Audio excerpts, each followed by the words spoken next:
It is so culturally ingrained in me that we will come home from the Western Hunt Expo and we're going to have a hot wash. And I'm going to start it out with everything we did right. And then I'm going to talk about the things we're going to change next year.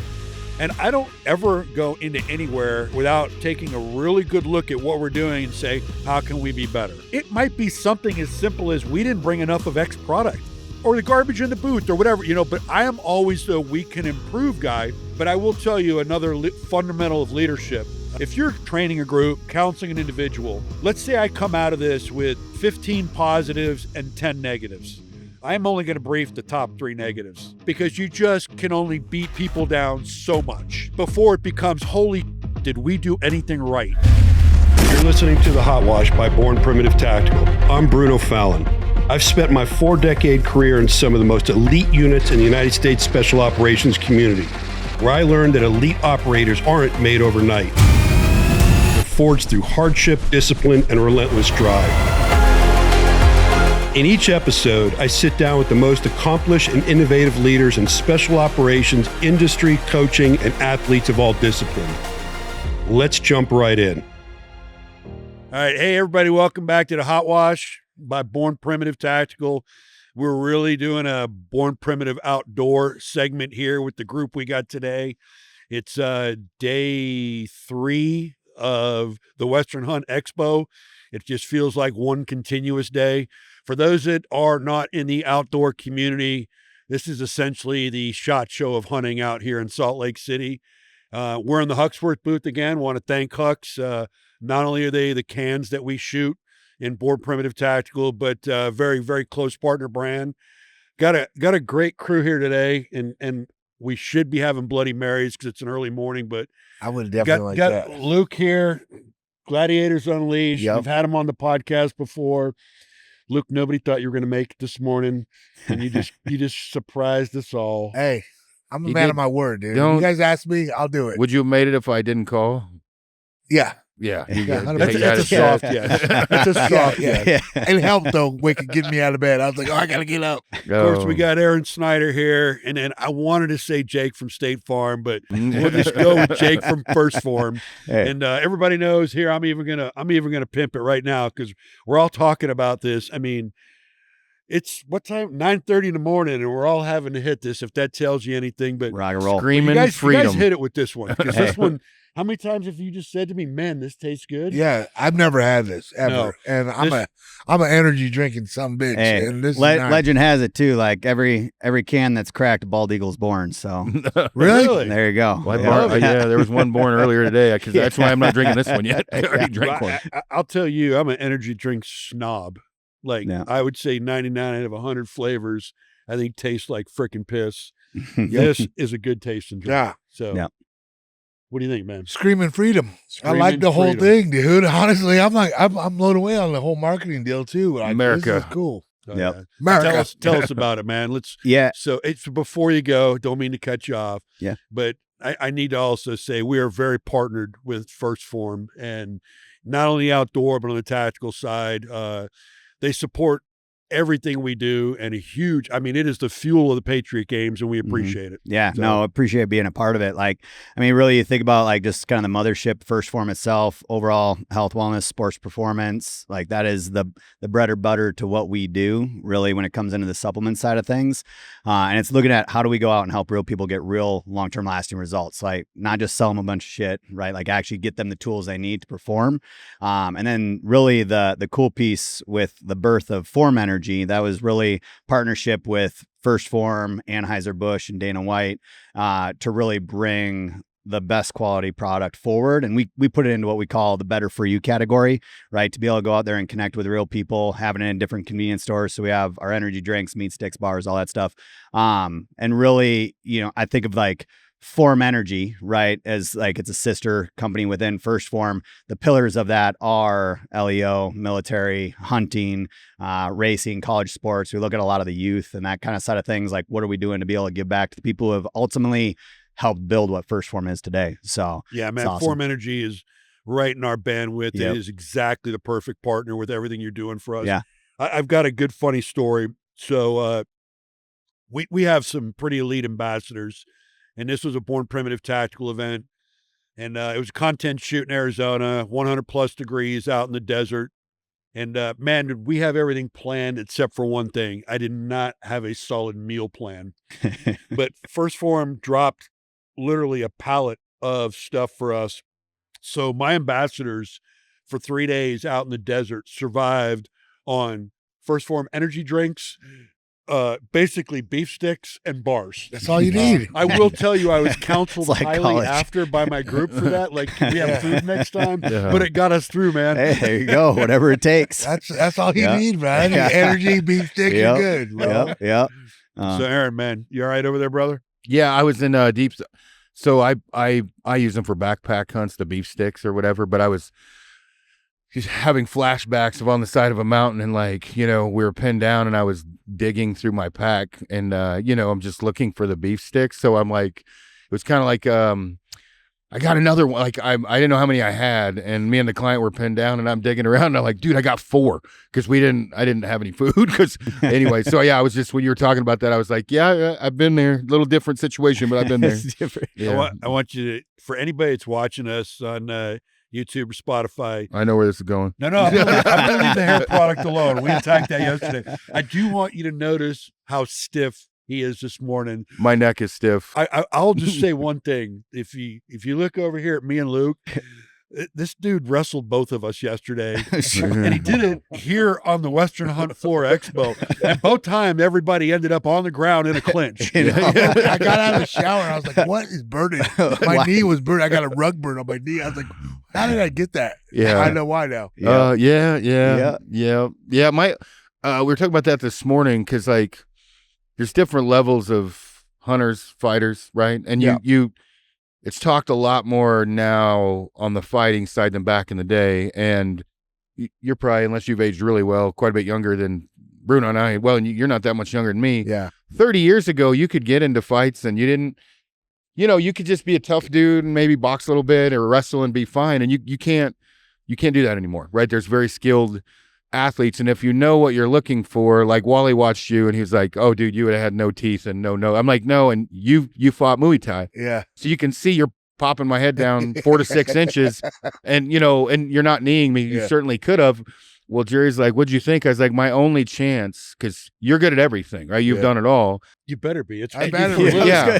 What you do for a living, I'm dude. training the champ of the world right now. Yeah. Well, the only chance I would have hope is hold on to you till you gassed, Yeah. which I 100%. would have done. Which I like was that. nearly close to. Yeah. Well, then you took your thumb, the little dick, and started jamming it extremely hard all the way up my rib cage, and I'm like, I'm so happy I have a high pain tolerance. Like honestly, like I wasn't expecting to go in full retard mode.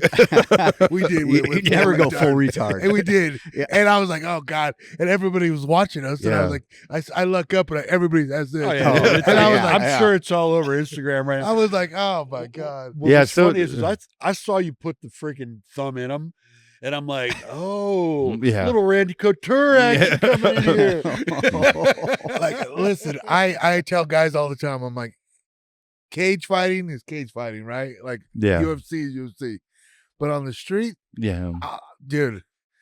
Well, I'll that's buy what you a he dick. said I don't give a yesterday. He's shit. like, if we were going for real, I would have gouged both your eyeballs Yeah, out. you And, gotta and do- he, you do as what sure you as the gotta do. sun would rise, he would have. Well, you know, Exactly. I'll give you. You two guys started out squared off. Like you two guys knew what you were getting into. Yeah. This motherfucker just tackled me, and I was like, Jerry's like, you went to the ground. I'm like, you're fucking right. I did. He didn't tackle me. I had no option. There was no defense. I've been around him so long when he does this.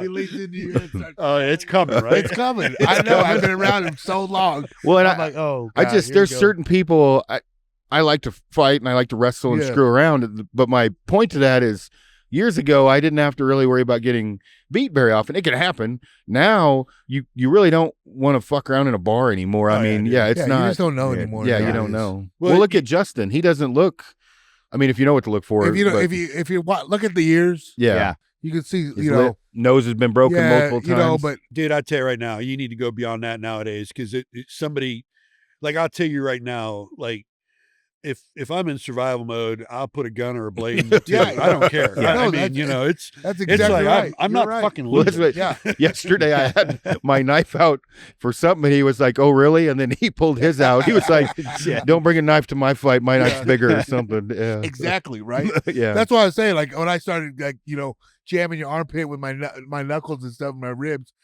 it's like literally, I do what you got to do to When survive. Bruno grabs his knife. Hey, I'm on your team, bro. I'm on your team. You can't beat everyone. That can. Yeah. Yeah, Right. That's exactly. right. You think about Aaron. You think about when we were growing up. I was a very angry dude, and I did not do the road rage.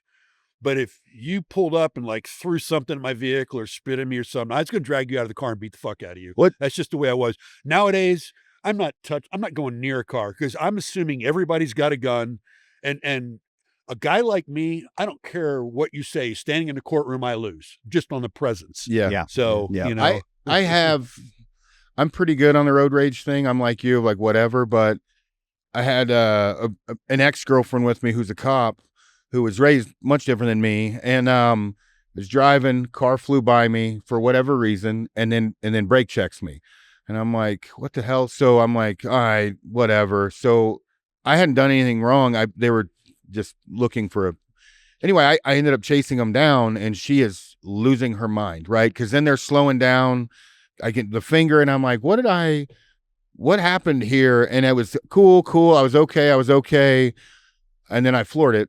And I mean, I chased him down for 20 miles, and she is losing her mind. Finally, she got me calmed down, and we had a discussion when we got home. And I was like, look, the way that I was raised, it is hard to make that go away. And I've had to explain it. My ex-wife, Amy, she and I still get along great. Amy's a very aggressive driver, raised in Florida. And we moved to Wyoming, and I'm like, that won't cut it here, right? You can't do the same things because someone will chase you down in the middle of nowhere. You have to be careful. You get rednecks and guys drinking or whatever. And so on my side, I've had to work really hard on very direct confrontation to walk away from that, because I was taught you don't do that. You don't walk away. yeah, I'll just tell you that I agree. I'm the military term we use is break contact. Yeah. I just rather, at this point in my life, I just rather cease and desist and break contact and get away from it.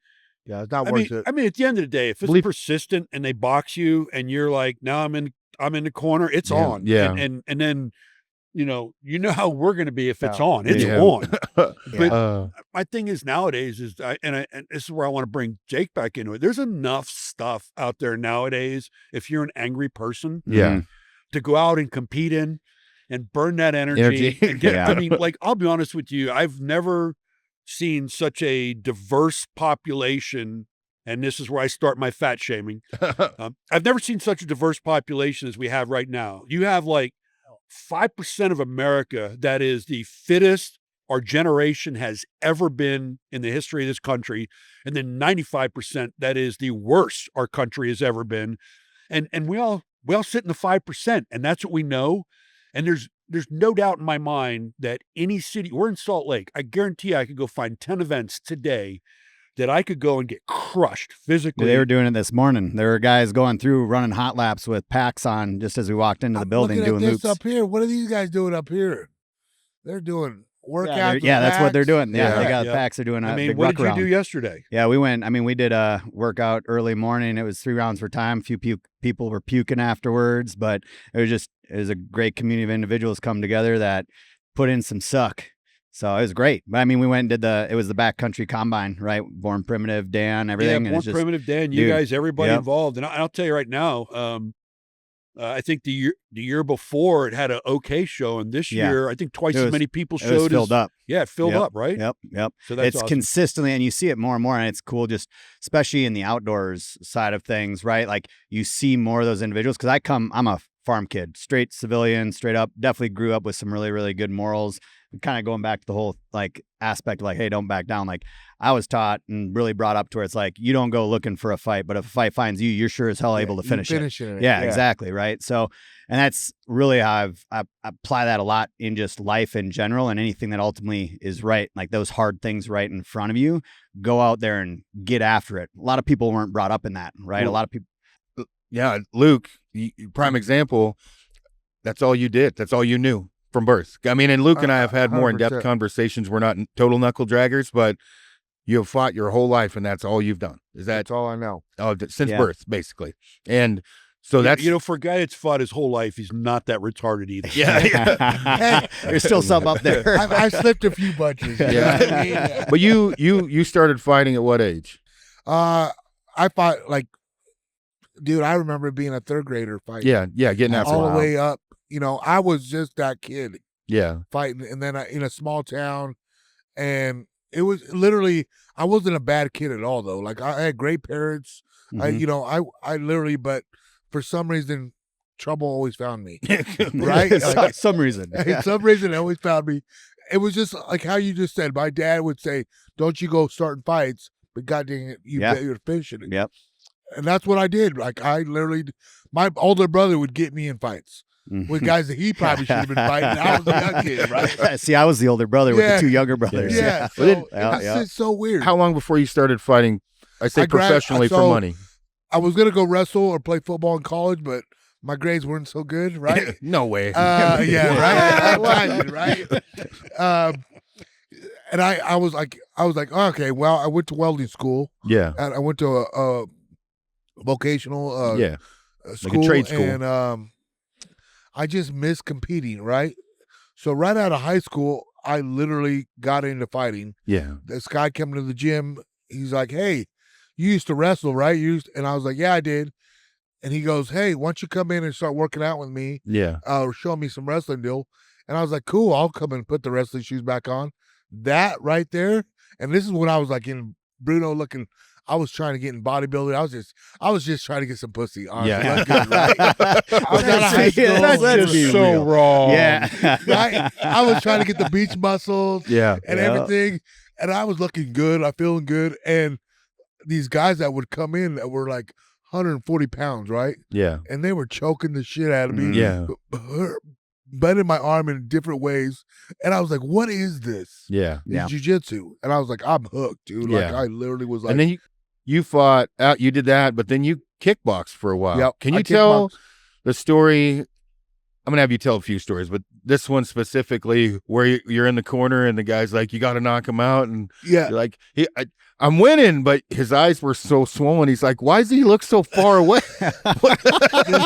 Bro, so in between fights, so I did MMA my whole life, right? Like UFC, I've done a bunch of stuff, but back then the money wasn't what it was like today, right?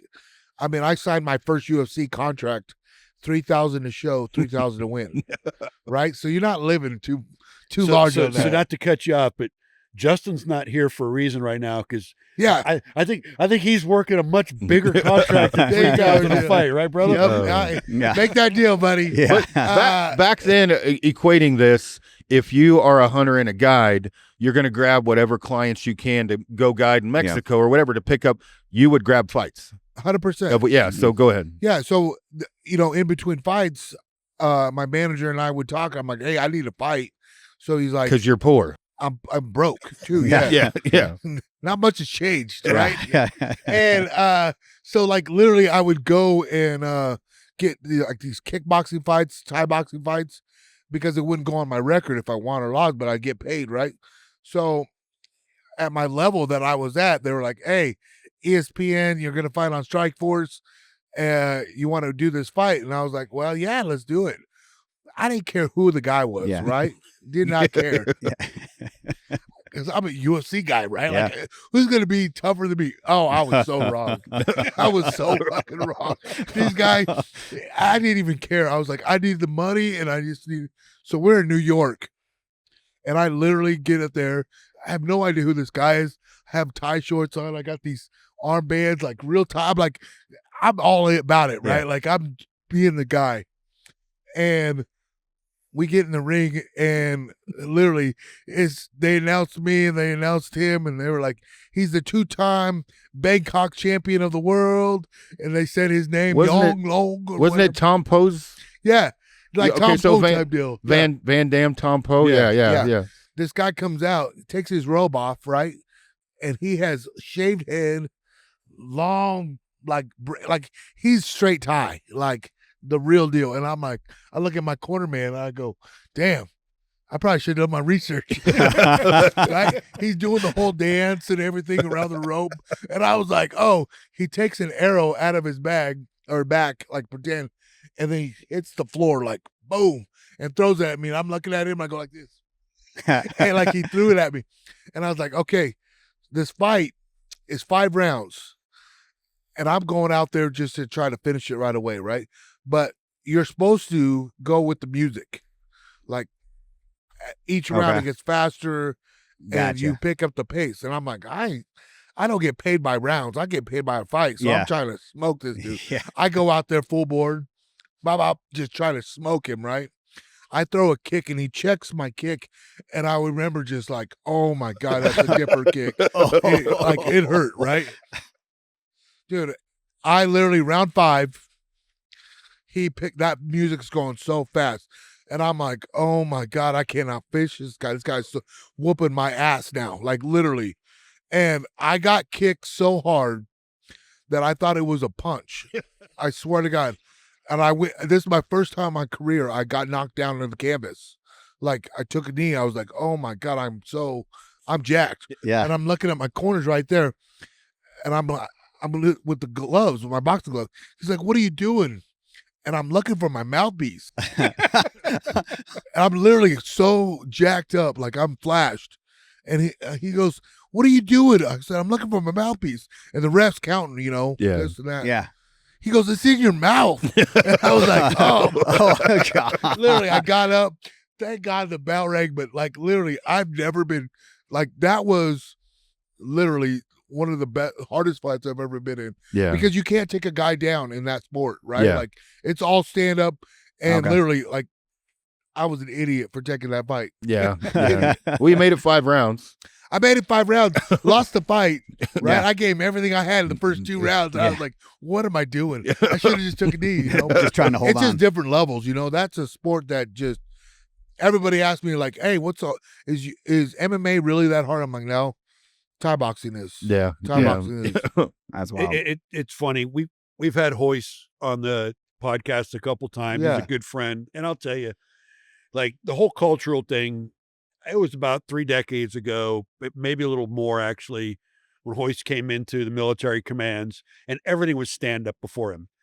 And put a couple big motherfuckers. I mean, I'm 60. You know how I looked in my 30s and 40s? Yeah. About 30 pounds more muscle, right? Yeah. And you have a guy like Hoist come in. Now, he had not won the first UFC fight. And nobody really knows who these guys are. Yeah. And you're like, just go destroy that dude. Let's get him out of here. Yeah. And he made every single guy a fucking pretzel. Yep. Like, and it was like, what is this Brazilian Dude. jiu-jitsu thing? Wild. And it was like the beginning of the change of all combatives in the special operations units. Yeah. He did it with the Navy guys, the Army guys. And then you started getting the infusion of the Thai kickboxers. And then MMA became MMA, and everybody learned there is no style of fighting. It is put it all together and survive. And the one thing I'll say that from our community, which I think is very much the essence of the MMA fighter, is that none of our guys know how to turn it off. So you are going to fight till you're knocked out or dead. Yep. It's just go time. Well, I was thinking of that yesterday with you because you were like, I went to stop, and I'm like, I wasn't stopping because you can fucking kill me. I was like, I am not stopping. Because I mean, but when you've been around that world or what, what I mean? Like I was like, again, thinking if I let go, he's really going to beat my ass. So I am not going to let go. But Luke, I've known Luke for. It was fucking. We're on a concrete floor in a store. We were with at all these Sportsman's Warehouse. All these executives are like, "What? do these guys not like each other? Yeah, It what's probably going on? helped though. It probably helped. It's literally like from the time he freaking pile drives me to the floor until we finally said we're done was maybe like 34 seconds, but it honestly felt like 4 minutes to me. So Because I'm like, I've know- got his neck. Do I continue to go? This is a friend of mine. Don't put your thumb in his eye. Yeah. You know. But Well, so when I shot and he got me, well, you know, it is sprawled headlock, front headlock.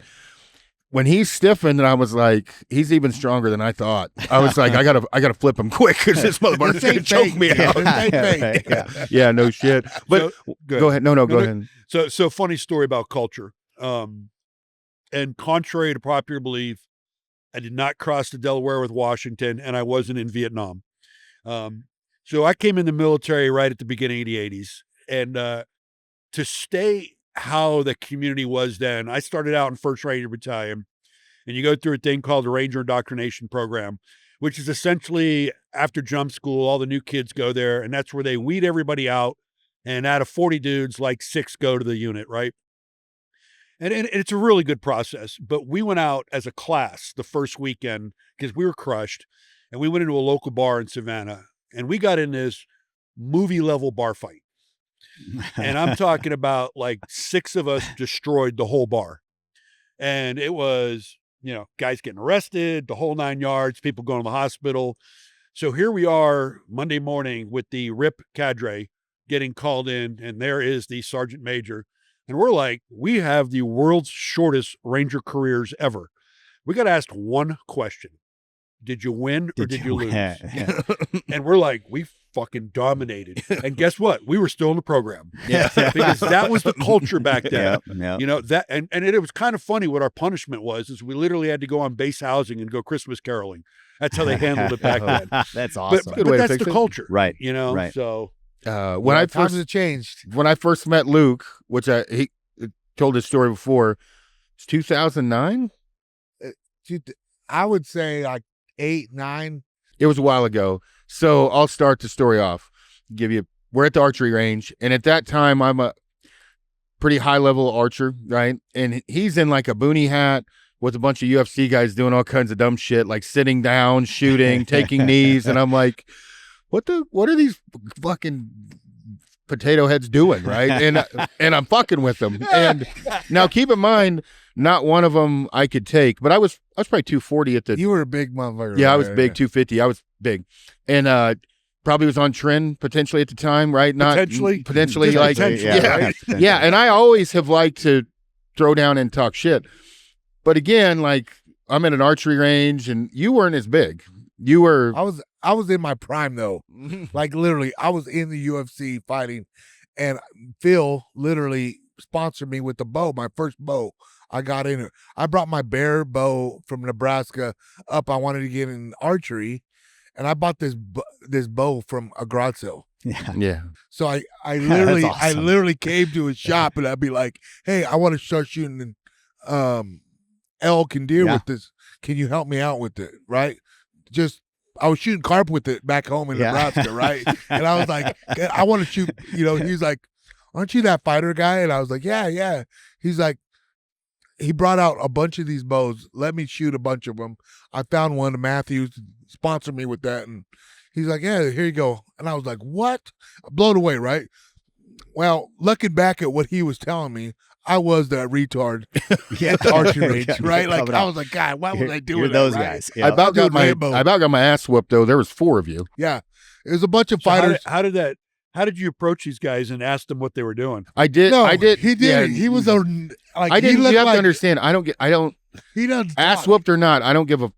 I like to fight, right? And I'm not saying I'm the toughest or whatever, but I don't care. I just didn't. Yeah. And he'll tell you, He didn't I didn't care. know who they were, but I just fucked with them. And it's Yeah. so while I may have gotten my ass whooped, it would have been in my brain at that time in my life fun. I just didn't give a shit.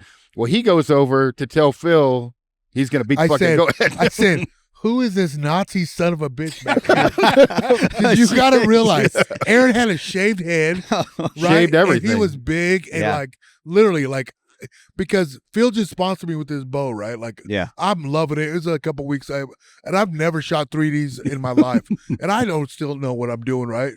And he was like, "Oh, that's Aron Snyder, big bow hunter." Like he can help you. I'm like, no, I don't give a shit who he is. He's making fun of me. I'm gonna beat his ass. Like he was, he was doing a smart, literally, like I was gonna, like I told him, I was like, Phil, because it was at the old shop. Yeah. I said, hey, is those railroad tracks? Because there was a railroad track back there. I said, I'm gonna take him back to track, and we're gonna beat the fuck out of this guy. I swear to God, Take him we're to the gonna train take him out station. back and like come out here because I knew he was game. I knew this guy was game to fight because you don't pick a fight Yeah. with No, things. keep in mind the other 3 dudes were much bigger than him. Kyle's fucking 100%, huge. They're huge. Yeah. They were big guys, and I was like, literally, I was like, Kyle's a big dude. Yeah. My buddy Kyle. So you're Kyle's- thinking in your mind, he has no clue what he's He getting had no into. idea. He has Yeah. no No idea. idea. Yeah, I'm in Kai my will say prime. all those people you're with, Kyle is a fucking good human. Like they're all good dudes. But go ahead.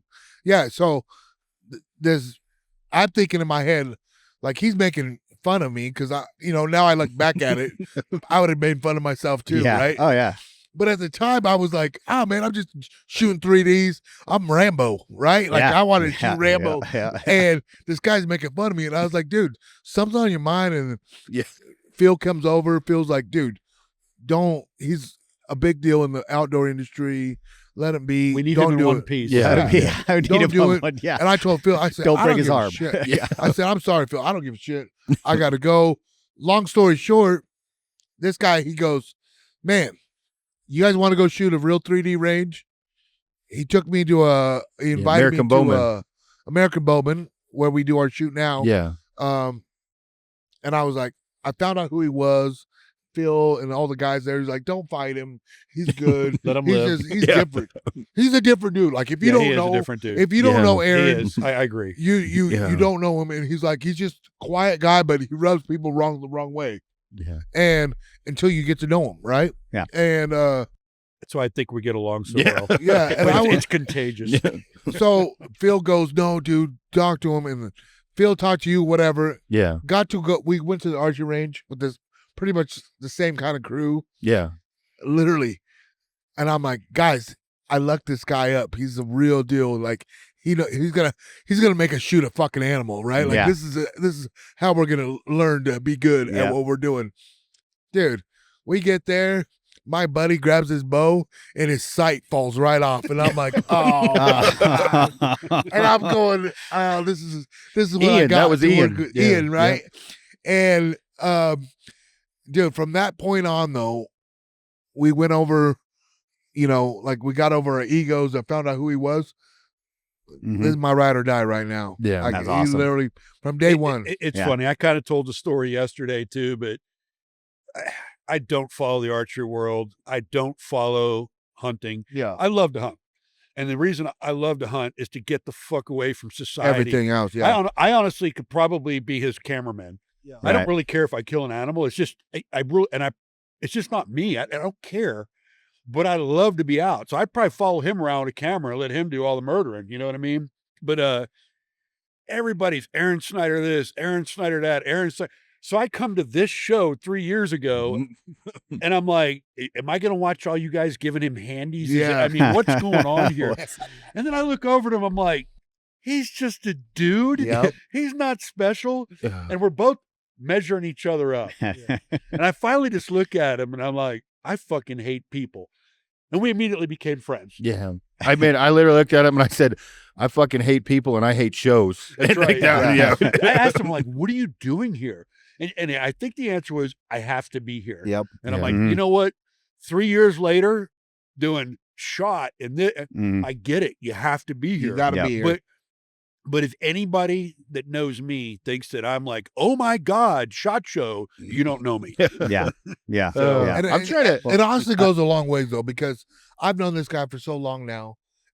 He used to not be in the public eye. Like he hated it, right? Like, listen, and you have literally, dude, when I see you ask like on Instagram, ask me a question, right? Yeah. I'm blown away. Like now this guy is Well, gotten out. the one thing that I've tried to do, from when I came up and seeing bad info or whatever, is help everyone, right? And when I say I have people come up and be like, dude, I can't believe you gave me your phone number. And I'm like, you had a good question, dude. And that was something I couldn't ask in text.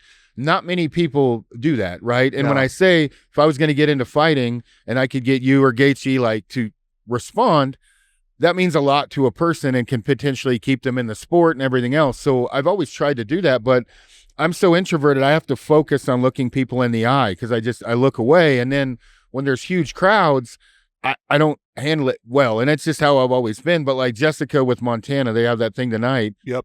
And she's like, I know you don't want to go. It would mean a lot to Josh. And I'm like, yeah, I'll show up. I'll go for a little bit, right? Or whatever. That Like means we're going? Yeah, we're gonna have to go. I know. But what people don't understand is like I'm not trying to look away. I'm not trying to look down. I'm introverted and it's very difficult. Now, as I say that, that's in big crowds. Obviously in small groups, I had zero issue fucking with 4 giants at one time, but you get into a big group, it's weird. But you and I, from that point, I knew Phil the same way Phil was in an archery tournament, and at that time, I didn't really ever lose tournaments. And he needed a release. He was shooting something, and I didn't know him from Adam. And I just was like, here, dude, go ahead, you take it. And because Phil tells that story all the time, and I didn't know him from Adam. He's like, are you sure? I'm like, yeah, dude, go ahead. And Phil and I have been best friends ever since, as far as that goes as well. No, So I get it, man. I'm not getting baited into the social life. Anybody that knows me knows I didn't want to do a podcast, didn't want to do social media. But it's one of those where I think if you can set information out correctly and help people, I mean, this is up your alley. I just did a simple story the other day on something that I'd seen somebody else post on how bad one night's sleep deprivation is on your body with cortisol and everything else. Man, I had more DMs over that single story. And what I did is I ended up typing up a long response that covered almost every DM and sent it to everybody involved because to me, that is my pitfall right now. I can't sleep. Yeah. And it's something I'm fighting. Yeah. And I'm like, I had freaking 75 people ask me the question. I'm like, you know what? I'm gonna help them all out and tell them what is working for me and what's not. Yeah. And it was pretty wild because every single one of those person was like, dude, thank you so much for that. Yeah. And it's kind of a cool medium, right? To do that kind of stuff. I mean, you're in the human performance world. You look at that and listening to everything you guys talking about. I mean, when it comes into just like the performance side of things, right? And even kind of going back into the outdoor world, the archery world, all those things, like, dude, it needs the positive influence out there, right? Like I look at like Aron, right? Like I've respected him ever since following him, right? But if it wasn't for social media, I would never followed him, right? Wouldn't have known what was going on. And for me, even like I look at my social media for a very long time, like that is a tool that really if I'm gone and disappear, I'm probably in the middle of Alaska somewhere, totally happy and fine. But I know like someone's going to influence my daughter later in life. And I'm like, it's really the only reason I do social media is to try and be a good influence for started with my younger brothers, then moved to my niece and nephews. Now it's really my daughter is like, hey, want to be the best influence for her. Cause if it's not me, it's going to be someone else. Right. And you see everything else out there to where it's like social media it's a hammer. It's a hammer that can be used to build a beautiful home or destroy that same home. It's just how when people go out and ultimately use it. And I look at like guys like you, tactical world, Aron, outdoor world, like, it needs that positive influence and light to where it's an educational piece, not just following a trend. Use the mechanics of social media to be able to drive that forward to where then if you're that positive outlet, you have the opportunity that people trust you because they see you doing the real shit, right? Not just trying to do an ad or push a sale. Like you're doing the actual shit they want to do. You do it long enough because people, I mean, now they're just shoved shit left and right via social media, no matter what platform you're on. But if you're consistent with your message and what you put out, they trust you. Well, then they ask that question where you have 75 plus people ask you, well, now, okay, well, what does Bruno do, right? What does he do for that? And they're going to take that advice and move forward with all of those things. You look at, I mean, at the end of the day, we all struggle with, we all struggle in different capacities, but it's usually a lot of the same shit, right? Whether it's physically, financially, mentally, like there's all those different things out there. It's just everyone handles them differently. Well, there's tools out there to be able to help anyone and everyone in those spaces. Cortisol, you talk about that, like, dude, nowadays, like one, people would be a lot better off if they just detached from everything and went out and just hiked a mountain and went out there for 5, 6, 7 days. Like, I mean, even when I go out elk hunting, it takes me like 2 days just to feel like almost like an anxiety release of like being detached. And then it's like, holy shit. Yeah. I will This say is good. with what you're saying, when I'm in like northern BC or the Yukon or whatever, and I have zero service, that's the only time of my life my sleep score has pushed into the 80s and 90s. Yeah. But you're so disconnected that cortisol, I mean, up there, which probably sounds weird. Yes, I have to worry about grizzly bears eating me and keeping the client alive, but that's low on the list for me. I'm used to that or whatever, but you get back to work and you're thinking about, well, he's got to think about way more than I do, but what's going on with this division? Are we in stock here? Do I have to get this loaded up on social? I've got to get, plan for this next trip, where all I have to do right there is make sure me and one other dude don't die. And he kills something and get back safe. That is very easy for me. Yeah. When you get into business, my brain does not, and he and I talk about it all the time. Like last night, I took an anti-anxiety pill, hydro something, and then trazodone to get 6 hours of sleep. Because if I don't, I will not sleep. And people are like, oh, you shouldn't take that. I'm like, yeah, you're right. But I have to. So fuck off, because I cannot also sleep. need to sleep. Yeah. Well, and you're focusing on the one task right in front of you versus all these other sensory cues and things that are ultimately coming in to where it is. I mean, we see a lot of it, and I've seen a lot of it over the years to where cortisol, it's the body's stress hormone, right? Well, it's not just the physical stress. There's good and bad stress. Physical activity, working out, it's a good stressor. Still raises cortisol and everything, but at the same point in time, like, this bugle up this dude's fucking ass. Sorry. But like, it's what is the stressors on the body? And dude, if you can help lower cortisol levels and you get a better sleep and a better REM cycle, because you might get sleep. Right. You might get 3-4 hours, but did you actually get into a good, deep, restful sleep where you're actually getting the recovery that your body's truly looking for? And I don't know, everyone, like I'm sure everyone to some extent, if you've gone out hunting or any capacity, like, dude, there's nothing better than just like a mountain nap right on the side of the mountain, sun, wherever you're at. Like, do you just pass out? And it's like, you felt like you slept for like 12 hours when it might have only been like 2-3, something like that. So no, I was just, a couple things you said really. So first off, you're talking about the positive influence that is portrayed out there to people on social media. One of the things that you actually sponsor, and Aron and I are executing completely different way. Aron with the Born Primitive Outdoor Academy, and me with the Patriot Games. It's really a way for us to take what we've done our whole life and influence people in a positive way. I mean, his academy, some of the stuff he's teaching, like he just did a land nav thing. And I'll tell you right now, I look at that and I'm like, to me, that is so pedestrian, but I did it for 4 decades. Right. So, but when I think about it, I'm like, oh my God, in today's day and age with the reliance on electronic navigation, people look at a map and it doesn't even make sense to them. Not a clue. What's a contour line? Why are those things so close together, right? Look at Luke. Well, I'll give you an idea, and it's crazy. So Blake, you met yesterday, the guy that helps us out on the academy. When I first met Blake, it was not a great meeting. Blake knew a mutual friend, Wally. Blake found out that I was going into an area where he guides, and their guides are very protector outfits. So Wally sets up a meeting, and I'm me, and I'm like, look, man, it's public land. We can work together. I'm here though to work together. This can go south quick, but I'm here to work this out. And he was like, I don't understand how you found this. And I'm like, dude, I was shit-faced half deep in a bottle of whiskey and figured this out with a map. And he's like, what? And I'm like, dude, I think you need to understand the technology, the knowledge in my brain and technology. Animals can only go certain directions in certain ways. You go up this valley that goes into a basin, and there's cliffs. Animals are going to go out of those cliffs to get into the next basin. I looked at the map, planned my route. I pulled up LiDAR. I looked at LiDAR on the mapping software. That LiDAR shows me basically cattle trail. It's not a goat trail, a mule deer path. That path is my way in, and I will hit that path guaranteed with what I know. I did that drinking whiskey at my dinner table without setting a fucking foot in the woods. And then I did it. And that's how I found this area.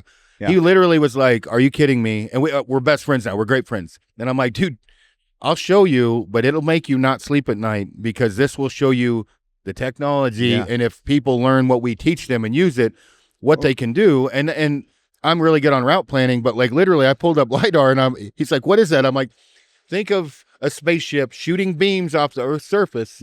And I look at the Earth's surface with no trees. And I'm like, you see that little line? That is your horse trail. Yeah. And I did not need to go into the woods to find it. And he about shitting and handed clapped. And he was like, and you teach this? And I'm like, not your area, calm down. But what I'm surprised, somebody will show up Dropping PIDs. to an academy course. They'll have a Garmin Phoenix 8, they'll have a GPS, and they'll have it in reach. No idea how to use any of them. Any of them. And I'm like, hey, look, well, you to be the best of whatever you do, what you do. You got Muay Thai, Jiu-Jitsu, boxing, whatever, what you do from clearing rooms and whatever.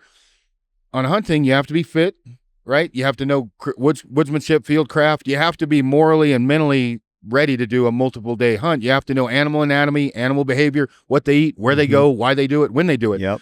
To have that total package is not somebody to have that total package does not have that anymore. Really, it is very hard to find that in any person right at this point. And I mean, you hunt. Can you read a map? Yeah. What's that? I'm telling you right now, what you're speaking is so true, though. Yeah. Because I'm like, damn, this is why I suck at hunting. Yeah. Well, I mean, but you go, you have fun. Yeah. Well, how much better would you be? Oh, 100%. I mean, So it's funny.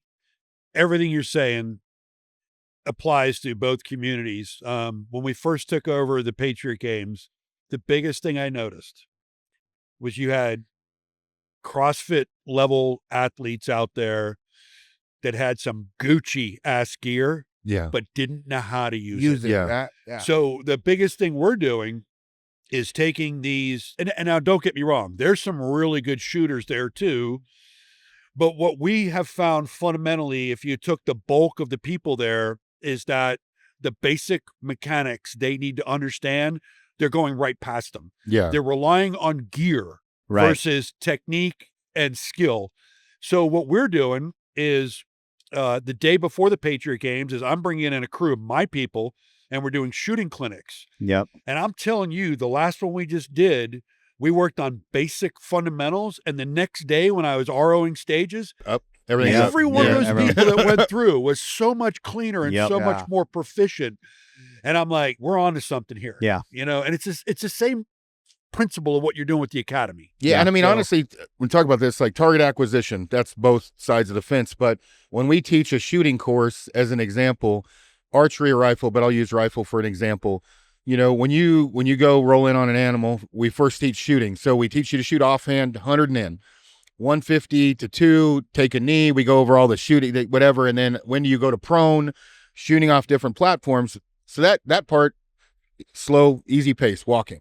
Well, then now we go to target acquisition. Like, how do you find the animal quicker? So then we'll put an animal at a target at 480. We'll have them shoot it. And then I'm like, all right, 100 yards to the right, animal ran off. And they're on, I'm like, dial your fucking scope back. The moment you load another round in, that scope goes back. Or stalking. When we go on a stalk, I'll screw with people and I'll grab their and twist it up to 24 power 18. And they'll get up to the animal. I can't find it. I'm like, you always, and I'm always calmer than I'm a dick. I'm like, always check your fucking scope. I'm like, if this took you 25 years to draw this tag and you spent $100,000 on it, your dumb ass is the reason this animal didn't die. And unless you talk blunt force trauma and repetition, it's only two ways to learn. So I'm either going to fucking hit you or I'm going to make you do it over and over and over. Because would you agree with that? 100%. Yeah. like everything you're saying holds across everything. I don't care if it's this guy getting ready to get in the ring. Yeah. I don't care what it is, but and the component that I love the most, and this is in your lane too, is when you add stress. Because now you have this person that fundamentally on a range, perfect environment, known distances and all that, they can't miss. Yeah. I make them carry a 150-pound sandbag and do 5 burpees and pick that pistol or rifle up. And you're like, what the fuck are you shooting at? Yeah. And there's multiple different types of stress. There's physical and mental, right? Yes, and so, and mental can be 18 people watching you. That's a lot of stress, right? And so, you know, for me is, and I will tell students that I don't hit students, but I'm like, I bet if I hit you in the fucking liver real hard, you will never do that again. Yeah. And I'm like, I'm not gonna hit you in the liver, but pretend I did, because this will make you better exponentially, right? And so by the time we're done, obviously all of them get it, right? The thing is without going to a course, you're not going to learn that on YouTube, right? You're not. That's very difficult to It's learn. gotta be without- hands-on. It gotta be. gotta be hands-on. Until you go through and actually like go through the suck piece of it, and that I'll tell a story of it because I think it's very Applicable? applicable. Yeah, that word, dyslexic brain, not going to put that together. But like, I mean, Dude, you need two of these. My dad, I know. I got need more, that. that's Two of for these sure, yeah. freedom drinks applicable. I good pulled to that go. out of this Neanderthal brain. Need some of that other white powder. You notice, So- you notice other how white he's coming powder. around? Yeah, right. Yeah, he cracked the can and started. Yeah, It's kicking in, I'm right? ready for another one. Yeah, What do right. you need? So that like Can you snort this in shit? Sorry, go ahead. the early years, I've been going out, very blessed, fortunate to have the family that I grew up in, right? But my dad was very like on the farm, like you don't mess around. Like you do something wrong on the farm, like as a kid, right? Like I'm driving dump trucks, tractors at 6, 7, 8 years old. I look at some kids nowadays, no freaking way in that sense, right? But going out, he's been elk hunting ever since he was in college. And I wanted and looked up to him as like he's my superhero, right? To where, all right, I want to go hunting with dad. I'd watch dad take his guys and his buddies out and go hunting to, I mean, Aaron's kind of point, like so many people rely on gear. And dad says, hey, I'm going to take, so-and-so out on this hunt.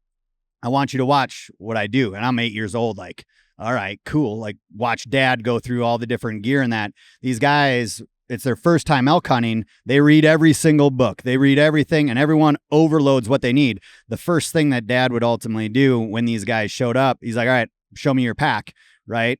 And dad would go in there and literally take every single piece of shit that they don't need out. He's like, if you're not bringing this, you don't need this. If you really want it, you're carrying it because my mule's not carrying it, right? And it's like, these are things that you don't ultimately need. But kind of the map piece of it, like dad made me go through and literally at 8 years old, because I wanted to go out and hunt with him, he's like, I'm going to have you load a mule. I mean, we had our big ass white mule asbestos, like 3 times the size of me. He made me saddle it by myself, pack the load with it. I'd have to stand on a stump to get up onto the back of this thing and then ride out 1.5 miles to the other side of the farm and camp out overnight by myself to go through and make sure that if there was something that ever happened to him in the backcountry, like I could get out. In the moment, I didn't understand that or know any of those things going on, but like he was preparing me for the absolute worst, right? The things that could ultimately happen.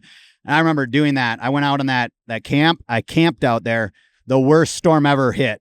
Like, I mean, trees came down. Like there were some like tornado different pieces. Mom's sitting inside apparently freaking out. Dad sat on the porch all night long just watching out across the field. Like mom's like, you need to go get him. You need to get him. He's like, no, he's good. He's good. I'm out there on a mule 1.5 miles away across the farm as a torrential downpour, lightning, thunder, everything's crashing. I'm sitting in this tent, right? It's like, I'm not going in. I'm not going in. And all of a sudden my tent falls down and like it starts filling with water. I'm like, I'm not going in. I'm not going in. And eventually like all hell broke loose. It was cold. It was wet. I got out. I was like demoralized to your point of like blunt force trauma, right? I'm learning things in here that, in a controlled environment overall. And in the middle of the night, I look out and here's asbestos just standing there like, are we going to go now? Like, what are we doing? Yeah. Like just big old happy mule standing in the rain. I leave my tent, all that. I saddle him up in the rain, get on my saddle, ride back across, and dad's at the porch when I get back there. And I'm crying, like, let me do it again. I know I can do it. Like, let me prove it to you. He's like, well, what did you learn?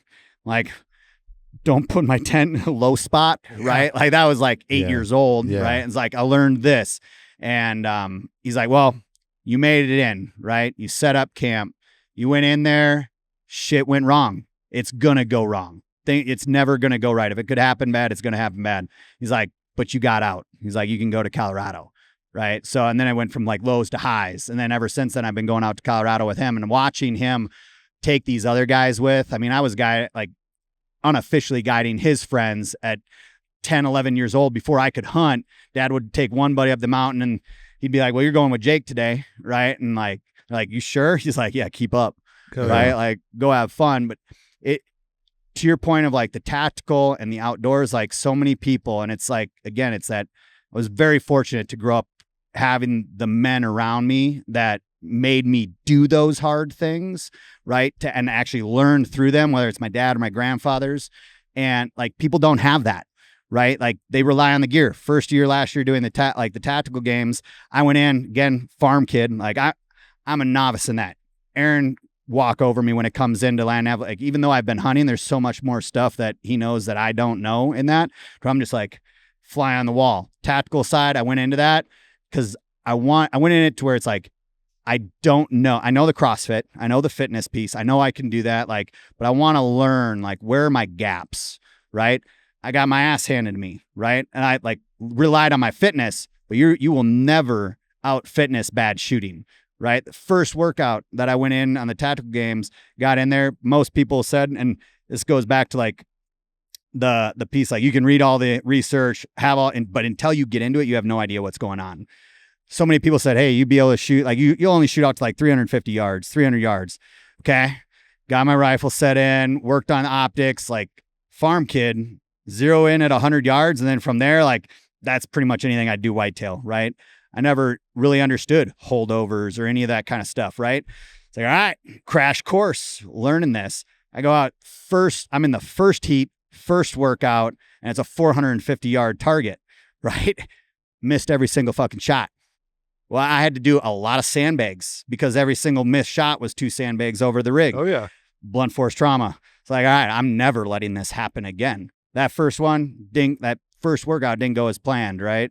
Or that first workout, that first event to where came back, next one, ultimately led into where it's like later on, went through, qualified for the Nationals last year on it because I took everything I learned from that, applied it back into it, didn't want it to happen. I still have a lot to learn in that side of things, but it goes back to where it's like looking at guys like you, looking at other people, and actually there's nothing better than boots on the ground and actually doing the thing, right? And taking that knowledge and then applying it, going to one of your courses, going into one of the games, like until you do it, that's the barrier to entry to where it's really cool with the Patriot Games going in, like saying that you're doing that, the shooting courses and everything, because dude, for someone who's never done it before, like you can come in with all the great gear and all that stuff and dump all this money and like you won't know what you don't know until you get there, right? So it's cool to be able to see that piece because that's that hands-on, like real world tactics of it will never be understood until you're there, right? I think though, I mean, I wrote an article a couple weeks about this called the pie chart of success, but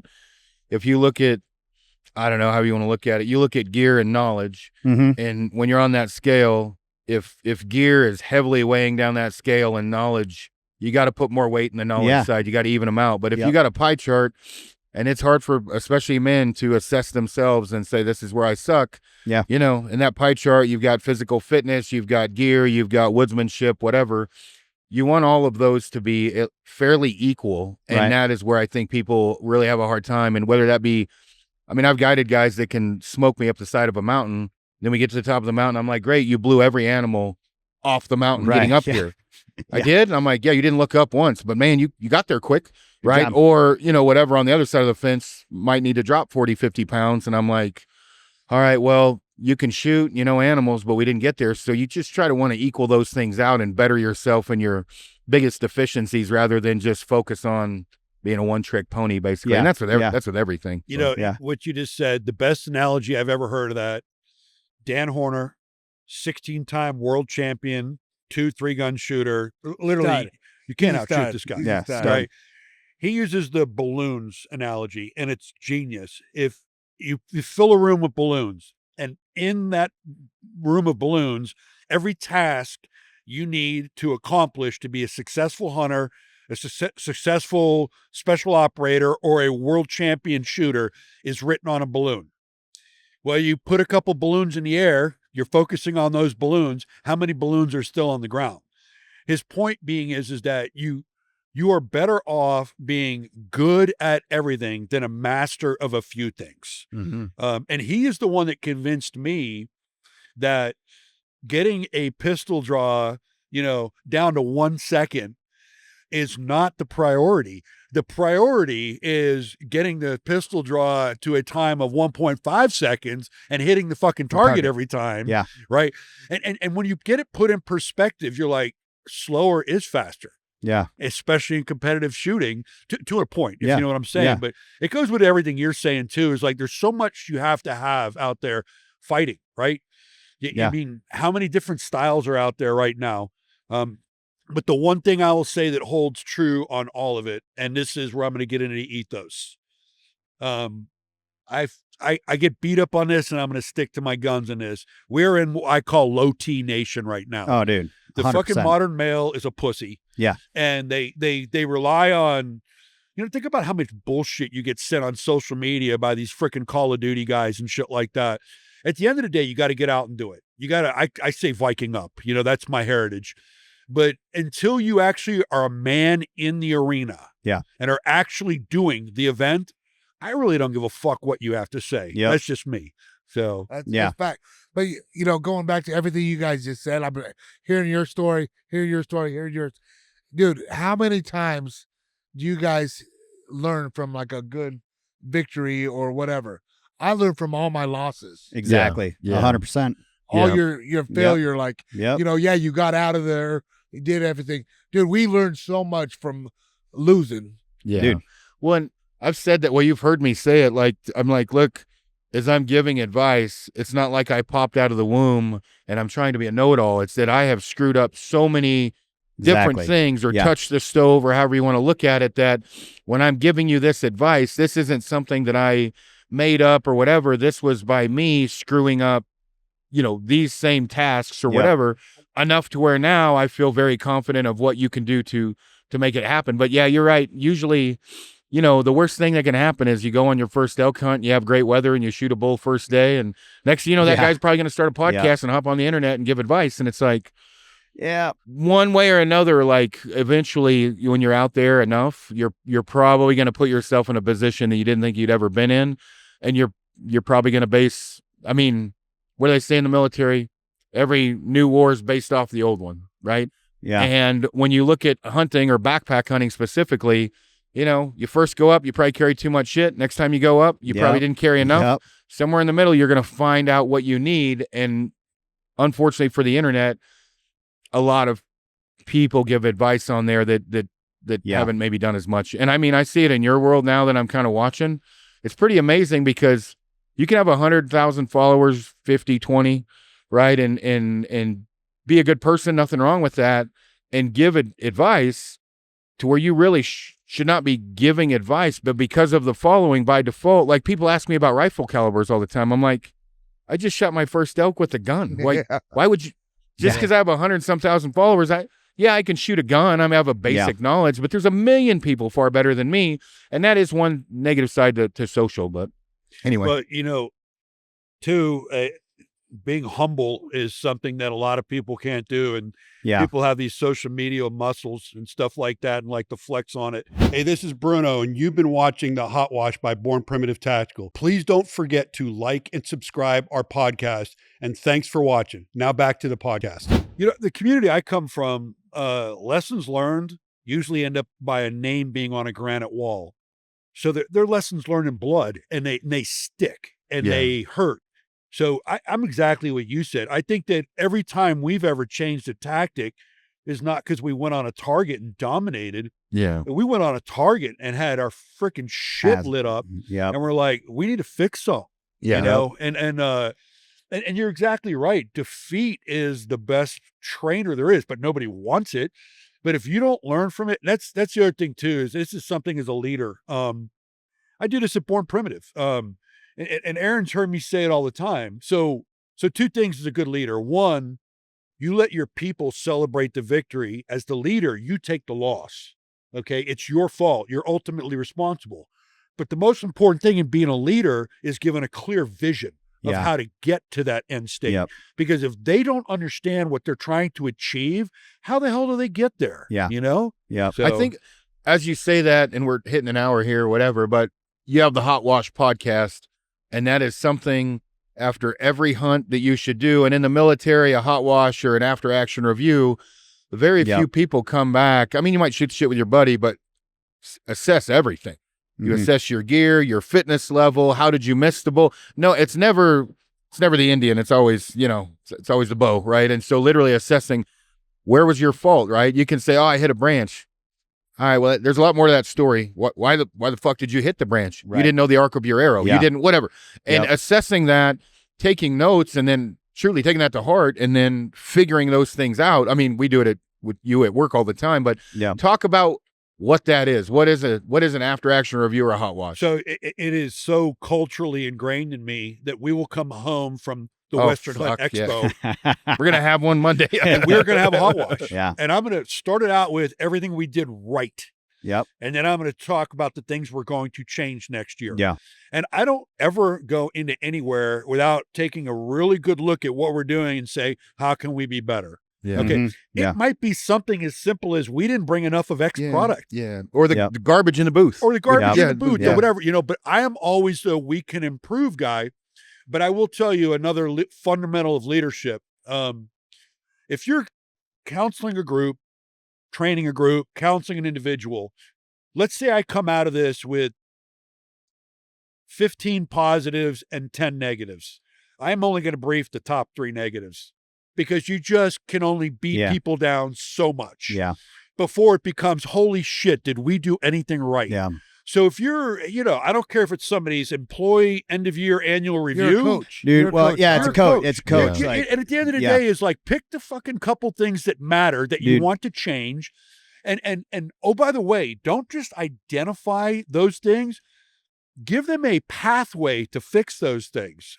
Go ahead. No, because it's going to shift a little bit. Well, going off of that piece, and I'm sure just in the MMA side of things, all of it, like on the coach and like from coaching CrossFit and Olympic lifting, like you have so many different walks of life, right? Like you're 100% correct. Like if you overload, if I'm watching someone go through and working better at, their snatch, right? Or they're going through Olympic lifting. If I overload them with the 4 or 5 things that I see they're doing wrong, they shut down. They won't go through and do it. It's like, I need to pick the one critical thing that is going to compound into the next, right? And give them action steps. And I believe it's the art of coaching overall is like everyone learns differently and understands things differently. So being able to like communicate that well with them and understanding like how do they learn, right? Seeing the fault that maybe they have and walking them through those steps to be successful at that one thing. And then, okay, we can move on to the next and then on to the next.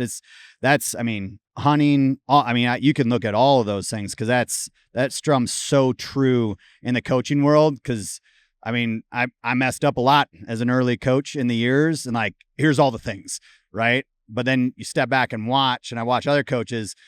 Like coaches need coaches too, right? To where I was fortunate enough to have someone as like mentor coaching me. Is like, hey, dude, slow down. Like they're here doing it, they're enjoying it, right?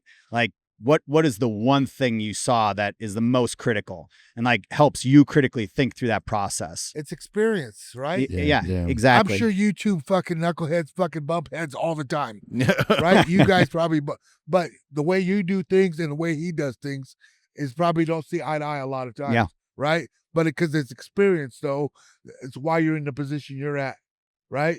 These gray whiskers, it's experience, bro. Yeah, but you gotta, and I want you to finish. You got to remove your ego. Yeah. So I just had a guest on my podcast in the booth.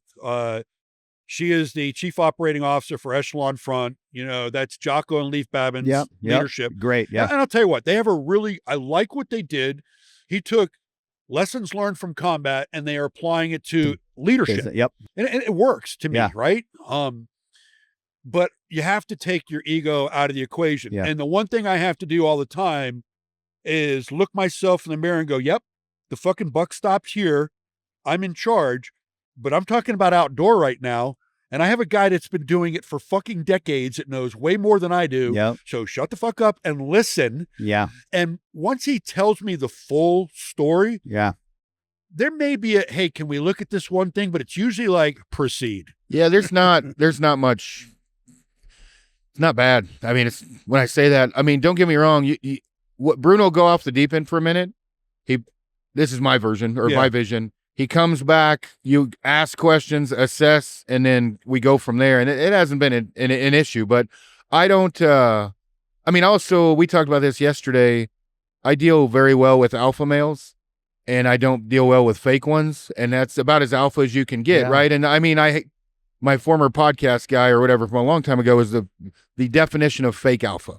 And he drove me crazy because like I can yell at you and you can yell at me and we're going to be fine in 4 hours. And you and I have well, actually, we never really got into it. But anyway, that I need that, right? And so that's really not ever an issue. And that's one of the reasons at BP, I'm happy that I made the change that I had, because I'm surrounded by pipe hitters that will tell me I'm a moron. They'll tell me I've done great. They'll tell me how to fix shit. And they'll also, when I say I'm a moron, you know, whether it's personal business or whatever, well, the other day you were like, bro, you got to get off the X. Like, you pull, you know what I'm talking about. He's like, you got to, and that wasn't for any other reason than to better my current position. And that is a very good culture to have. And we have that at BP. But yeah. Yeah, the one thing I'll tell you that we also have, and again, we've only known each other for 3 years, is I have a friendship where he's on my top 3 list. If I am crashing, I'm going to give Aron a call. Yeah. And it's a running joke with us. If I get a text, it's fucking 2 letters, I know he needs a call. What are those 2 letters, Luke? Yo. If I get a yo text, he needs a call. Yeah. One thing, 100%, right? Yep. yeah. The one thing shifting, we're talking about acronyms, military stuff. So this is a funny story with Luke. So Luke goes on my goat hunt and drew a goat tag. The night before, I'm shooting off the roof high angle because I'm shooting it with a recurve. Remember, I pulled my rib out. So I pull my rib out. I can't draw the bow. I take a bunch of normal, you know, Motrin, whatever. Next morning I wake up, and I will say, Amy's a gangster, right? It's my ex-wife. I'm like, I'm gonna have to shoot it with a gun. And she took both hands on my shoulders, and she looked at me and said, no. She's like, you'll find a way.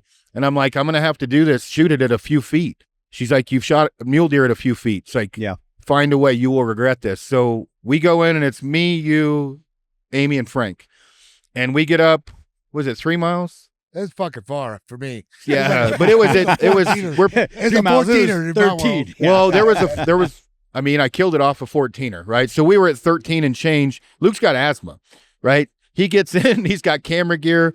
So we're at this lake and we spot the goat, and I'm big on 5-point contingency plans. Luke has no idea. Remember, I told you guys what to bring up. 100%. Didn't bring a fucking thing, right? So I stop. Yeah. So we go up on the mountain, and I'm like, hey, look, I shoot this goat and I wound it. It goes over the top. You guys stay here. We're going to run it down. I kill it. You guys bring up water, food, toilet paper. They didn't bring shit. Nothing. Yeah. Absolutely nothing. But, you know, that's a 5-point, which is ingrained in your brain and was grained into mine. So, well, Luke, take it from there. You watched it. What happened? Bro, I watched this whole thing on Reel, and he's all the way up on top of this thing, and I'm recording everything, right? Yeah. Taking pictures, recording. Dude, this thing was so badass, and I was just so glad to be a part of it and capture it, because it was some of the best photos, best video it was wild. I've ever done. But like, literally, he shoots his goat, and I'm like, holy yeah, hell yeah, we're all happy. And then we were like, damn, we got to go all the way up there. Whoa. I was like, I see the shot, that high angle shot. Yeah. That, So we go up, and I'm epic. when we're go ahead. No, I see this goat. He shoots his goat, and it's just falling, rolling down. I'm like, yeah, keep coming. Come on. Keep coming. Yeah. Well, when we go up, I think you guys thought it was going to, if you haven't traversed that, it looks harder than it is, or farther, because we got up there in pretty quick. Yo, and it was nuts. That's when I knew. I was like, I am not a mountain man. Yeah. Well, I keep falling, and it's rocking that rib. And I mean, I'm like, oh, and I tell Frank, I'm like, dude, I got to go up and over and down. I can't side hill. I'm like, and right, Frank's like, I ain't climbing. You know, he just went over to it. We get on top of it, and I had dropped my jacket because I was getting hot, and I'm over that goat by probably from like here to the floor. I mean, I maybe 8 yards or 6 yards feet. You know, it's close. Damn. It won't wake up. It's sleeping. And when I say it's planted, I can see hoofs sticking out, and when they plant, they're out. We're throwing rocks and shit. I mean, and I've got now a long sleeve T-shirt on basically, and the wind is blowing straight up. I finally took my dip out and flicked it down, hoping it'd smell it. Nothing. Finally, I think Frank hit it with a rock, woke it up, and it shifts to the right. I shoot it. He gets the arrow going through it, and he's got the photo. The arrow's halfway out of it from whatever distance you were. Far. Well, then I'll tell the rest of the story. Luke doesn't have the strongest stomach, so we get to the goat. Oh my God. And I'm cutting it open, and he's puking. Well, there's no. Those are nasty animals. Dog. So, after that, there is no trees. We're at like 13.4, 13.6. Luke's got a shit. So there's told him not to a bring toilet paper. there's not a lot of rocks. There's not a lot of leaves. he either. literally- we're on a cliff like this, and like literally, I had to shit bad. Like Amy's there, like literally, Yeah. I literally go behind. Luke's his taking a boulders. shit from here to that mural, right? You can see part of his ass cheek and you can hear it. And Amy's like, Luke, are you shitting? Like, I gotta go. Yeah. Hey, dude. when you gotta go, you gotta go. Gotta go. Yeah. We were on the mountain like this. I was like, man, I gotta shit my. Well, pants. when I shot that, it was a 51-degree slope. So it was steep. Oh yeah. And it was like above us was a 4. Well, no, it's 13.8 above us. It was a cool. I wanted him to be there. You know, I wanted the crew to be there, and so it was great. But the one thing when they got up, I was like, I really need to start teaching more of these courses because like a 5-point is huge, and they were excited or whatever else. But like when they got up there, I got no water. We went up naked, right? Yeah, idiots, dude. Let's learn. Like it was like one of those victories. Like you learn from a victory, right? That was one of few victories I've ever learned anything from. Yeah. Seriously, I learned from losses. Like we learn from losses, right? Yeah. And like, Well, there was a loss. There was a lot. Yeah, It was embedded. Yeah, right? yeah, exactly. So- That was one of the coolest hunts, though. That was All right, that was a dude, good time. I'm so glad that I was be able to capture everything roll out. Like some of those pictures were sick as hell, right? So I'm gonna ask you, because if I ask him, we'll be here for about 4 more hours. Coolest hunt you've ever been on? Man, I don't know. That was honestly that was even me drawing the tag or pulling it. That what you just said, like me experience that because I've never been on a mountain goat hunt ever. Yeah. And for it to be in so close to home and everything, to be up there and watching, like, let's keep it real. Aron Snyder's a big deal in the outdoor world. And for me to capture everything and be my first mountain goat experience, dude, it was that was definitely one of them. And you may draw that tag this year. I want to draw it. Yeah, I've been damn. I'll putting come and in help. for that thing Yeah. every year now. Yeah. I That's was like, awesome. I could do this hunt. Yeah. You know? What about you?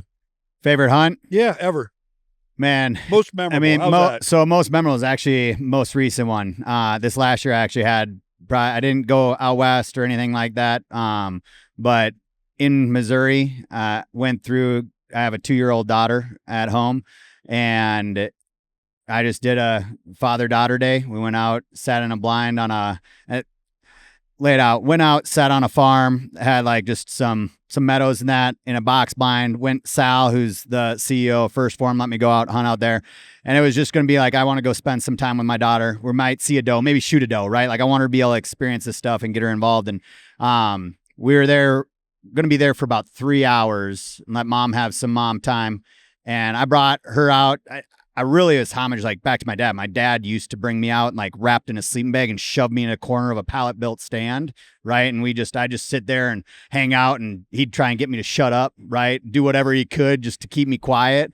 And like, there's a buck. And I'm like, he'd just say there's a buck over and over and over again. So I'd be quiet.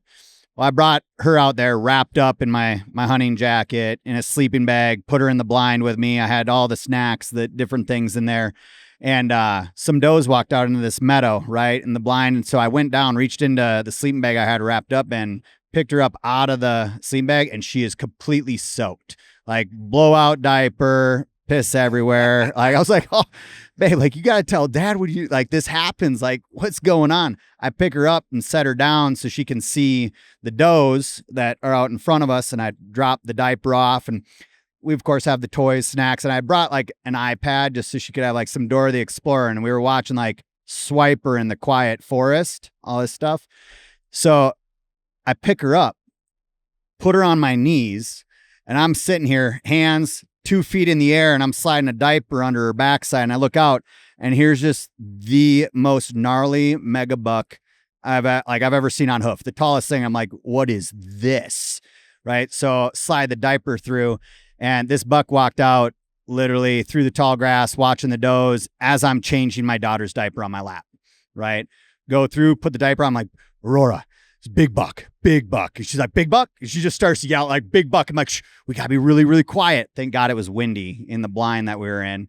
And I just pick her up, put her over. I'm like, all right, there's going to be this big buck. We got to be really quiet. I'm like, can you see it? And it's walking out into the meadow. She's like, big buck, dad, big buck, dad. 2 years old. The bartering started there. And I wish I would have had like audio on it to be able to capture all like the different things that were going on and saying, just like, all right, we got to be really quiet. Remember, like if we get too quiet, we're in the quiet forest, like Swiper, right? Like otherwise the buck's going to go away and we're never going to see it again. She sat. She's like, okay, dad.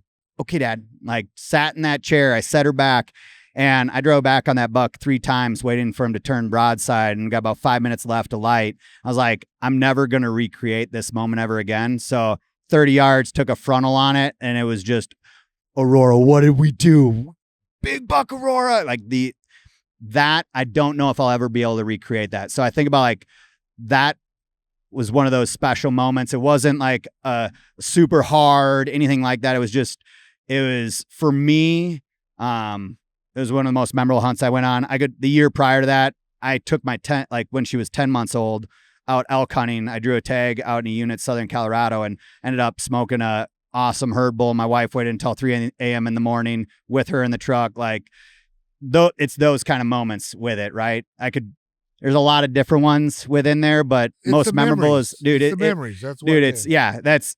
it wasn't anything grueling, grinding, awesome at the top, but like to have her there and experience that, I just hope to be the dad that my dad was for me and just bring her with and be involved in that stuff. And she ate it up.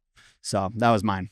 Love it. Yeah, you know. Mine obviously involves 2 legs, but anyhow. Yeah, no shit, right? Yeah. But no, Aaron, I think we could probably have you talk for about 4 days, but I do have a question. Is there any such bucket list hunt that you want to either repeat or have never done that you can think of out there, or is it just kind of keep fueling the passion? Brown bear's the only one left. That's the only one I haven't done that I want to do. And when I say that, watching Fred Bear and, I want to do a spot and stock brown bear hunt, but things have changed a lot for me in the last 3 or 4 years where I get a lot more out of guiding and helping than I do hunting. And I mean, that, just face it, I've killed, a few thousand, I don't know how many, a lot. And, so things have shifted a little bit, but brown bear's the only one that that I got left. I've killed pretty much everything else or guided that I want to. But I mean, that one with Luke, that was probably the easiest hunt I've done in the mountains. I mean, unfortunately for you, Luke, it was tough for you. But I mean, probably right? There's a mule deer on the wall. I was in 14 days with a recurve, couldn't get it done, came out for a day, went back in for 3 more. Got one. That was probably the most physically demanding. And then that mountain goat I shot in British Columbia was probably the pinnacle of, we're dropped off in the middle of nowhere. We were where man had never been before legitimately. That's and awesome. end up shooting one of the largest goats ever killed. So that was probably total package. But, you hunt enough. I mean, you're right. There's a lot there. Dude, you did a cascade of photos. I don't know if it was New Year's or whatever. I just remember you put together and it was just going and going and going. And I'm like, what the fuck hasn't he killed? Yeah. I got kicked off of a forum when I was shooting a stick bow. Just a hunting forum, but it was a trad forum. And there was a guy that had a decent following and I was arguing with him about broadheads. And, I was like, man, let's just put the cards on the table. What have you killed? And it was 2 does. And I'm like, man, I said, I just wasted my time. Like, I'm trying not to be a dick, but I'm getting there. And he was like, what have you killed? And I posted like bandwidth wise, probably 180 to 250 photos in a row of shit I killed. Yeah. And they booted me off the forum. Yeah. You long dicked And, everybody. and in your game before Instagram, forums were the deal, right? Yeah, forums were the deal. And this was recently. This wasn't that long ago, but it was one of those things where I was trying to prove a point of like, there are different levels and there's nothing wrong with any of the levels. Yeah. But there's certain things you should talk about applicable to the level you're at. If you're just getting into hunting, talk about your struggles and what you're learning. And that's great. If you're in the middle, like, what do I need to work on? But when you're talking about the lethality of a weapon, you know, there's nothing worse than a guy saying, well, I've never shot a bear with that setup, but that's, I would do that. Like, well, come on now. So like it got to a point where I'm like, you're pitching someone shit, right? You're trying to sell overpriced broadheads, Yep. and you're telling me I'm wrong. Let me just show you the level you're at and I am, which is arrogance and whatever. But I did get kicked off the forum, and I'll probably never get invited back. But Yeah, it's probably for the better, right? All right. We're going to get to the point where we all got to go get to our real jobs here, Yeah. get off the podcast. So Yeah. I'm going to do a quick thanks again to HUXWRX. Everybody knows it's our partner in the suppressor world. And to be honest with you, the people that work for HUXWRX are just amazing. You know, starting Awesome. with Kim and Vinny and Jesse and Tyler. Everybody is just so freaking awesome to us. So I appreciate the use of the booth, and those that have stuck with us through the elk bugling and the duck calls. I appreciate that, because I know it's got to be hard to listen to in the background. And I'm really surprised Aron hasn't left and gone stuffed that duck call up that guy's ass yet. But Lord. I'm going to do once around the horn real quick. Any closing comments, and then we'll finish this up. I'm going to start with you, Luke. Man, first thing I just want to say, this is a great booth, podcast booth. Like this is nice. Second of all, it's always fun catching up with you guys. Great meeting you. Yeah. Great drink, Yeah. honestly. But like, honestly, like, this is what I think I say. Like, I love surrounding myself with guys like you guys. One, you guys are winners.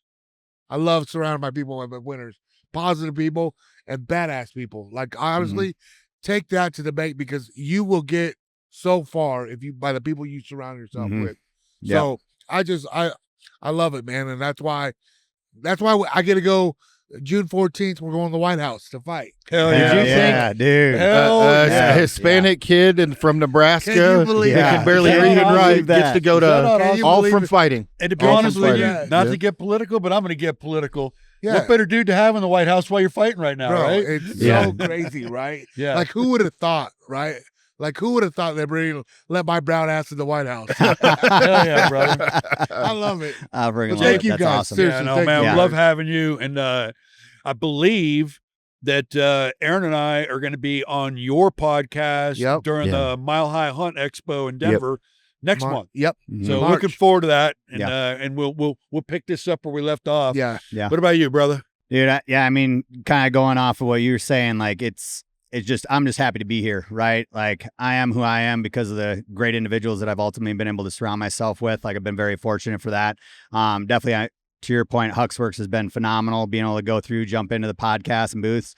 I know you guys don't like the shows, right? Or in different capacities and that. For me, it's like, it's an opportunity to be able to connect with people, right? Face to face, get to know them.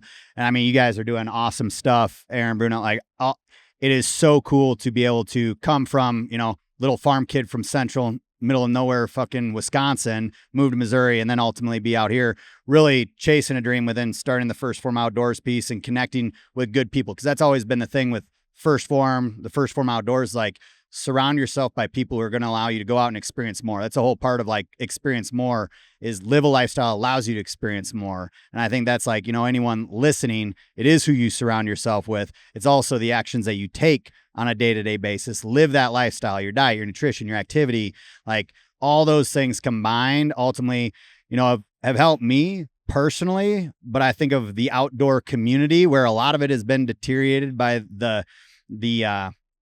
the industry, right? And how people treat each other. Like, how we go through and create a better impact in that is surrounding yourselves by good people, using social media for a good method, and ultimately allowing you see these kids out here. I know some of them are going through and driving crazy with elk bugles and duck calls and all this different shit. Like, but those kids are all looking up to all you guys, everyone within this facility. And that's like what everyone's doing inside of this booth is really creating the cascading mission for that next generation coming up. To your point, there's a low T problem within, like, not just the industry, but within the country and the world. And like, it needs good people like all of you guys. And I'm happy and proud to be able to be here today, because it's a good thing to be a part of. No, dude, we love the partnership. Yeah. I mean, First Phorm Energy, it's a perfect for our ethos. Yeah. And the fun part about it is you call us. I don't usually even ask, like, what are we doing? We're in. And it's likewise. Yeah. I remember the initial call in the Patriot Games. You guys didn't even know what it was. And you're like, yeah, we're in. Yep. And Go. it's just, I love that, having that relationship to where, because we have the same ethos, I really don't even need to hear what we're doing. Yeah. Because we're on the same path. Yep. So, Aron, brother. Yeah, I've been very blessed, much like you, Luke. Came from nothing, and being surrounded by you guys right now is a prime example of that. But I would say if you're listening in, kind of take heed to what we were talking about. Surround yourself with very good people, not negative ones. Assess yourself every day. Try to make yourself better. And if you work hard, it doesn't matter how dumb or smart. Luke and I being a prime example, you will make it. Just work hard and better yourself. And again, surrounding myself with people like you is a big part of that. So that's all I got. Nah, man, love you like a brother. You know that. You're definitely someone that doesn't claim it, but is working smarter than harder and is a hard motherfucker. So that says a lot. I'm amazed we went an entire podcast and didn't talk about your hair product. But I know. That's good. He didn't even know I had hair for probably 15 years. I didn't know he could grow hair like that. Yeah, but no, and this is something I don't say to many people, but I'm very selective of who I use as mentors, and you're one of them. So appreciate the relationship. And you definitely keep me out of hot water with the outdoor crowd because you know how I feel. I kept it cool in the fat shaming, but as I walk around this venue right here, it's hard for me not to explode. I'm with gonna the fake commandos, and I'm not gonna mention the company's name, but he was at a booth last year, and it's a supplement company, and he was like, "Why is it everyone is fucking fat?" Yeah. Working in that booth, and I'm like, I wish I would have recorded that. I mean, and it was true. Yeah, it was true. They came over and asked, "What do you guys all do? Why do you guys?" Were like, and you're the nutrition company. Yeah, so it's kind of funny. Yeah, but, that is true though. Yeah, right? yeah. It is. It's eye opening. It is, man. But if you think about what's sitting in this room right here, and the way we were brought up, and I don't. This is not taking anything away from anybody's parents in this room, but you as an individual are the reason you're here, whether you know it or not, because it gets to a point where you have to take ownership, and none of us are kids. Yeah. So definitely appreciate having you all. This episode will air in a couple weeks. I'll make sure you guys are tracking it. And to me, this is what the Hot Wash podcast is all about. One of the things about Born Primitive that I love is I've been empowered to bring really good people together, and this is it right here. Yep. So everybody, thanks for tuning in on the Hot Wash. We'll see you on the next episode, and I love these all-stars, so have a good day.